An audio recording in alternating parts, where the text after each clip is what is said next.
Have you ever really paid attention to water? I don't mean just drinking it.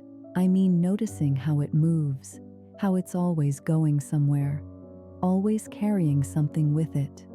Think about it. Rivers pass through cities, oceans touch every continent, rain falls on everyone no matter who they are, and yet we treat water like it's empty, like it's just there. Before books existed, before history was written down, water was already present. It moved through villages, through families, through everyday life. People cried into it, washed themselves in it, prayed over it, and every time they did, something stayed behind. At some point, people were told to forget. Forget where you came from. Forget what your name used to mean. Forget old stories, old ways, old truths. They were told forgetting was necessary, that it was progress, and for a while, it looked like it worked. But something never fully went away. Have you ever felt that? That quiet pull, like something familiar you can't explain.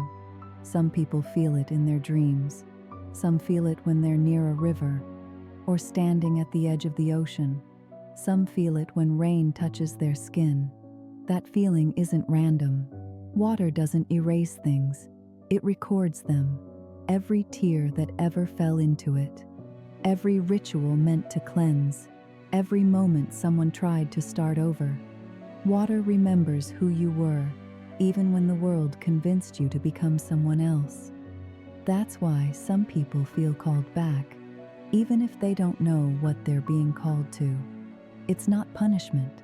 It's not confusion. It's recognition. The water isn't asking you to go backward. It's reminding you that not everything was lost. That memory doesn't disappear. It just changes form. You may forget the water. You may walk past it every day without thinking. But the water remembers you. It always has.